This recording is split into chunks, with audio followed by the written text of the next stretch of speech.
Hello, how are you? Good. How are you? Very, very good. Thank you very much for joining me. Ooh, of course, getting situated here. How's your day? It's so it's going. I've definitely been a little on the lazy end, but it is definitely going. I feel like it's that time of the year. I feel lazy too. Amen to that. I just have to. I know you as the traveling nurse. I don't know what your name is. Chandler, like Chandler Bing. Chandler. Yep. All right. Hello, Chandler. It's a pleasure to meet you. Thank you for Nice to joining. meet you, of course. So, so for those who don't know, my name is Swadik Mayanja, but you can call me Q, and I am indeed Q the nurse. And this is another episode of the Everyday Hero show, where I bring someone in your life or someone in my life that makes us smile, but does not get the credit that they deserve. And today we have Chandler here, better known as the traveling nurse. Yes, another nurse on the show. So welcome, welcome, welcome. You'll be doing things you don't like doing in order to go on living, that is, to go on doing things you don't like doing, which is stupid. Better to have a short life that is full of what you like doing than a long life spent in a miserable way. Hey. Thank you. Right off the bat, let's just do what, let's just start from the beginning. Way in the beginning, the origin story. Where are you from? San Francisco area. Grew up in a town called Walnut Creek. It's about it's about an hour outside of San Francisco. And then I went to nursing school within San Francisco at the University of San Francisco.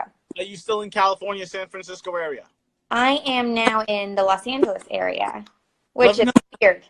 Doing it big. I mean, going from Northern California to Southern California, it's like a new state down here. Yeah, it's different. Yeah, very different. Wonderful. So let's get into nursing, right? Because we're both nurses here. I know that. I'm gonna guess because I thought I did a little bit of research before we started. So you are a oncology pediatric nurse. Is that correct? A new graduate. New graduate oncology. How long have you been a nurse? Well, I passed my boards in October, and my position starts March. Oh my goodness! Wait, so brand new. Brand spanking new. Brand spanking new. My goodness! Well, welcome to the nursing profession. Thank you. Good to have you. I'm excited about it. So knowing nursing school, was this because that's a very specific thing to get into straight out of nursing school. It's not med-surg. It's not like, just general oncology for pediatrics. That's very specific. Is that something you did on purpose? Like, did you know that? It was intentional. I knew all along that that's what I was supposed to do. And knowing that all along, did you, that's something that you did in nursing school? Were you able to go to an oncology unit? Yes. So when I did my pediatric rotation, they had me in ped hemonc nearly the entire time because they knew that's what I wanted to do. Of course, they had to put me into, I did the little transplant unit, I did generic med-surg, and then once my clinical instructor sensed my passion and drive for hemonc, she only placed me there. And no other nursing students wanted to be there, so it ended up working out in my favor. Of course, I think just in general, cancer is a scary thing. Number one, cancer is a really scary thing. And then to do it for pediatrics is you're a tough cookie. Thank you. Someone has to do it. And the fact that you're doing it is absolutely amazing, right? You have to do it. Is nursing your first career? Is this like straight out of high school, went to college nursing, and then now you're in oncology, second career? So I ended up doing my prereqs at junior college and then transferring in just to save a little bit of money before I got going. So while I was in nursing school, I actually worked full-time for a plastic surgeon as a nurse assistant. Ooh. And my main job for him was Snapchatting all of his surgeries. Shut up. Wait, I was in the operating room with the phone. I'm like, can you please do that again? Like, he would, lift the flap of skin and stuff. And, Are you serious? Dead serious, yeah. So that's what I did for almost 3 years. We need to know what the Snapchat is. That sounds amazing. Yeah, it's really cool. He also posts all of it onto Instagram. His name is @RealDoctor, as in DR, Bae, B-A-E. Okay, so that's going to be in the comment section. That's going to be put across the screen somewhere, somehow, because that sounds pretty badass, and I absolutely love that. Yeah, it's really cool. It was fun. that goes straight into how I got to know you. So obviously this is Instagram Live. I got to know you via Instagram. Is that where it popped off? When did you decide that when did this traveling nursing Instagram page start? Oh, so I always kind of had this idea in the back of my head, but I was too afraid to start it until I was actually a nurse. So I wanted to do it all throughout nursing school, because through nursing school and before nursing school, I was traveling all the time, creating these itineraries that were so detailed and to the point, because I was on a budget. I was on a very tight budget, but I didn't want that to stop me from seeing the world. And people were always asking me, how was I doing it? How is it possible that I could travel? Asking for advice on where to go, my itineraries. And I was like, well, I kind of have something going for myself. And then in nursing school, I was my class representative. And so I was the person to go to for any question about the program or what to do next and all this stuff. And I kind of realized that I was the go-to person for both travel and nursing school. And it was kind of like a cool aha moment when I was like, well, am I like the traveling nurse? Like, should I be the traveling nurse? So I kid you not, the day that I found out I passed my NCLEX, my page went up. Oh, really? Yep, that's the day I started it. There's no better way to celebrate. And I mean, you grew up, and you said you've been a nurse since last October, right? Uh-huh. And your page is huge now. Congratulations. Thank you. I've been trying. I feel like I have so much just like crammed in my head from nursing school that I had to I almost word vomited at the beginning because I wanted to get it all out while I remembered everything while it was still fresh for me. Yes. The nursing school side of things. And then the new grad stuff, I'm living through that. And it is tough, and they don't tell you anything about it. So I'm like, if I can help people through this like really awkward, terrible time and like of transition in your life, then I need to do that for people. Okay. So right after you passed the NCLEX, how long was it until you got this job? Did you get the job before you passed your NCLEX and you were just waiting to pass? Like, how did that happen? Because it seems like it's been a pretty smooth transition from passing the NCLEX into getting to your new job. Well, I'm glad it seems smooth. It's tricky, to be honest, because there's not just kind of one place to go. Yes. That's the source of information for all things new grad. So in order to find positions, you have to look at each hospital individually and see when they release their dates and whatnot and what they require. And each place requires different things. Also to mention, I did nursing school in San Francisco. All of my contacts were in San Francisco. So for me, it was more of a struggle being down here because nursing, for your first nursing job in California, it's about who you know. Exactly. And I knew everybody up there. So it was a little bit tricky for me coming down here. I was knocking down doors and following up after I had applied for jobs. I'm sorry. So why did you leave if all of your contacts were in San Francisco? What made you leave San Francisco to go down to LA? Love. Oh, happy Valentine's Day. Well, my Valentine's in Mexico. Oh, wowzers. I know. Wow. Okay. All right. So the both of you travel.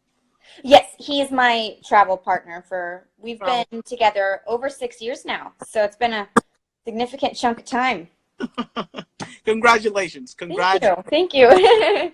Down to LA. So you moved out to LA, you did your due diligence, you knocked on doors, you talked to everybody, you followed up. You have to follow up. That's what it is. If you don't have contacts, make a contact somehow, some way. You ask every family member, you ask every friend, some type of internal connection, and you let them know that you want this. You have to let them know you want it.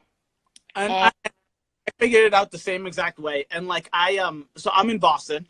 Really super huge hospitals here in Boston, right? And I really badly, I also went to a junior college, but I went to a junior college and got my associate's degree, and I still have my associate's degree. I'm currently getting my bachelor's at an program. And all the hospitals said the same thing. You need your bachelor's, you need your bachelor's, you need your bachelor's. But like I said, I had that contact, I found that contact, and my homegirl who left the job that I worked with her for a year, got her a job at a hospital, and she's like, I'm gonna hook you up. She hooked me up, and now I'm in a hospital, and freaking loving it. So I think 1,000% you need that hookup, especially if it's your first hospital job, your first nursing job.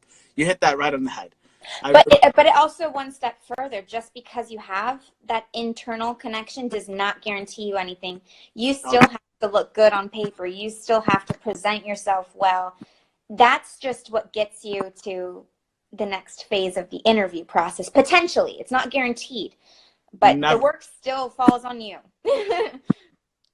I love the honesty here. I love the honesty. So let's talk about what really matters, because God damn it, you travel a lot.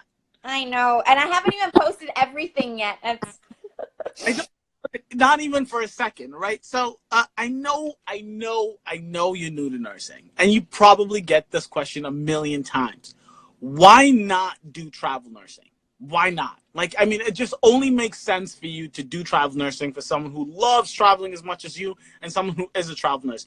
Did you look into that? Is that something you even want to do? If I did it, I would want to be at a location for a significant amount of time. Okay. Part of what draws me to Ped Hem/Onc is the long-term relationships that you form with the patients and the families. If I'm a travel nurse, I'm hopping kind of wherever needed, and I don't get to form. I'm sorry. What's your definition of a long time? Is your like 6 weeks? Is that long enough? Or no, I'm talking like I want to be there for their yearly checkups. I want to be there. Yeah. Okay. I'm a very committed, dedicated person. I give my whole heart to my patients and their families, and I want to be there for them, you know, through the good times and the bad times. I mean, that's what nursing is all about. When it comes down to it, nursing is compassion. It's a compassion, and that's what you do. And you sound like you truly love what you do, and I think that's like the biggest thing. Definitely. But so traveling for you is strictly a passion. It's not something that you want to do as a job, right? Nursing is what your career is. So when it comes to traveling, how many countries have you been to? Do you even have that number, or is it too many? No, I mean, I could count. Italy. Well, we went to Costa Rica. I guess I can. Okay, Italy, Costa Rica. I'm trying to go in order here. Canada. Germany, England, Mexico, right? Mexico. Okay. Iceland, Iceland, Paris, Belgium, Netherlands, Ireland. Just a lot. In America. In America, yes. In America. I know. I can't forget about America. Yes. So that's what? So that's at least 13, right? At least 13. When you do travel, is it usually like I'm going to be there a week, a month, 2 weeks, a weekend? Like, is there a specific goal? How do you? It depends upon the location. We did what I'm going to be posting next with everyone is Washington D.C. We did Washington D.C. in a weekend, and it was one of the best trips I've ever been on. Really? Yeah, like it was so fun. So simple, like everything's in like the one area, and you know, you prioritize what you want to see and how you're going to see it. And if you have an itinerary, it's really easy to do it. You keep mentioning itinerary. Please tell me the details of your itinerary, because I don't like as a human being, I am the most disorganized person on the planet, right? Well, there's a reason I'm going into an intensive care setting. Okay. Some people are type A. I'm type AAA. So everything had I had the time slotted out for how long it would take me to get from point A to point B. Not saying that we have to do that, but that way I can figure out how much I can actually do in a day. Because I want it to be realistic. So like somewhere like Washington, D.C., where there's so much to do and see, when I only had a weekend, yes, I was like, okay, well, how long is it going to take me to get from the Library of Congress to the National Archives? Like, and how long can I anticipate waiting in a security line in the National Archives to get in? Just like those types of details. You really have those details on your to-do list. It's color-coded, too. Oh, God. You playing. You ain't playing. Okay, no. All right. Respect. Honestly, respect. So because I hear you said the National Museum and all this, the history, whatever. When you do go and travel,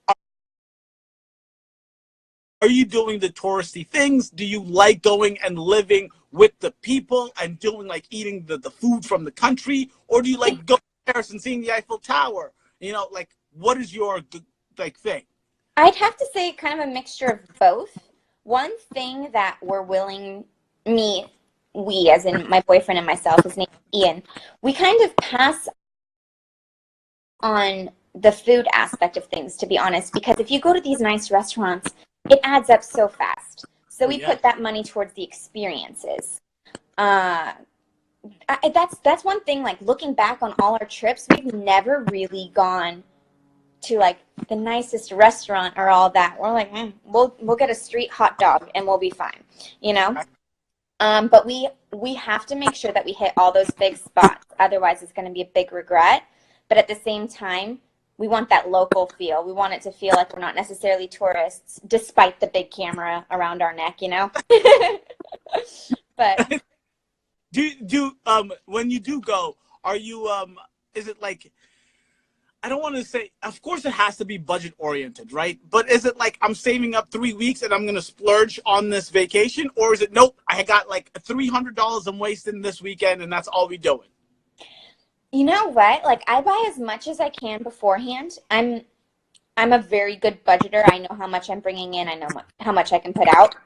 But at the same time, I have a travel credit card. It's the Chase Sapphire Preferred card, which is awesome. Like, excuse me, you get like double points for anything travel. So when we're out there, like I know I'm gonna spend a lot of money on food, but I'm not keeping track of it. And if there's something that we want to do last minute, we'll do it. Like we don't want any regrets when we travel. We'll figure it out when we get home. All right. So favorite country so far? Peru. Oh, that was quick. That was really quick. Hands down. Why Peru? What happened? Well, it's kind of similar to Iceland in a sense. Obviously, very different temperatures, but there's just so much beauty around every turn that you don't see in the States. Okay. Like Peru has so many different facets within it. Like the town of Cusco is so cute and it's rich with culture and it's beautiful. It's colorful. But then you have like Machu Picchu and you have the Inca ruins and that history like of the Incas is it's mind blowing to me. And I still just like I pinch myself looking at our photos from the trip saying, I cannot believe we did this. I cannot believe we hiked the Inca Trail. I can't believe we went to the Amazon jungle. And it was incredible. I mean, that sounds like amazing, right?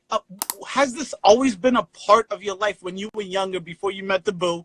Were you traveling as much with the family? Or is this something new that popped up and like once you went to your first country, you're like, I'm obsessed. I have to do this as often as I possibly can? Well, I'm one of those people that always has to kind of stay busy. I always need something to look forward to, kind of, motivate me, push me forwards in a way. That's why I loved nursing school, because there's always something to do, test after test after test. Like, it was motivating.